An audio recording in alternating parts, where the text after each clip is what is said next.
Hey everyone, welcome back to the channel. Today we're diving into one of the most iconic guitars ever built, the legendary Frankenstein, created by Eddie Van Halen, and why his son Wolfgang Van Halen says that despite its fame, it comes with some surprising limitations. This is the story behind the guitar, the legends surrounding it, and what Wolfgang revealed about its hidden flaws. It all begins with Frankenstein, not the monster, but Eddie Van Halen's hand-built guitar. In the late 1970s, Eddie designed and modified it himself by combining a Strat-style body with humbuckers and a Floyd Rose tremolo system. The result became a groundbreaking hybrid that defined the sound of an era. Eddie once said, "The guitar I wanted to play did not exist.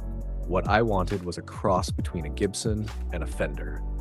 And that's exactly what he built, a fusion that reflected his creative genius and pushed the boundaries of rock guitar design. But here's the twist. Wolfgang Van Halen, Eddie's son, who now owns and occasionally plays the legendary instrument, admits that while it's a priceless piece of music history, it's far from perfect. In his words, you really have to work for it. When recording the solo for Take a Bow from Mammoth WVH's 2023 album Mammoth 2, Wolfgang noticed something surprising. One of the first bends in the solo lost sustain almost immediately. That's when he realized that even this legendary guitar, with all its fame, had real limitations when it came to modern performance.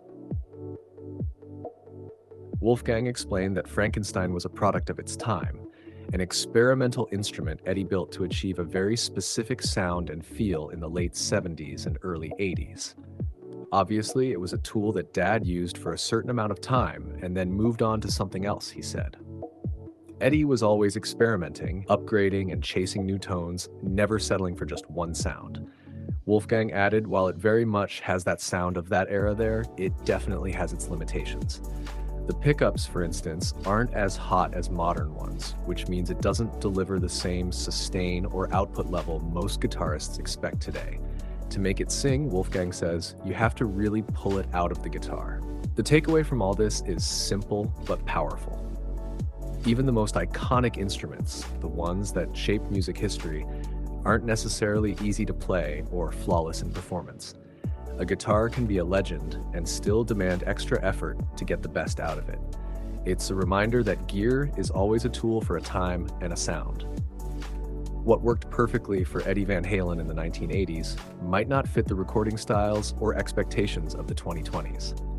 So, while Frankenstein remains a symbol of creativity, innovation, and pure rock history, Wolfgang's experience reminds us that even the greatest tools come with compromises. The magic, as always, lies not just in the instrument, but in the hands of the player. Thanks for watching. If you enjoyed this deep dive into a piece of rock history, make sure to like, subscribe, and tell us in the comments. Would you rather own a legendary guitar with quirks or a modern one built for perfection?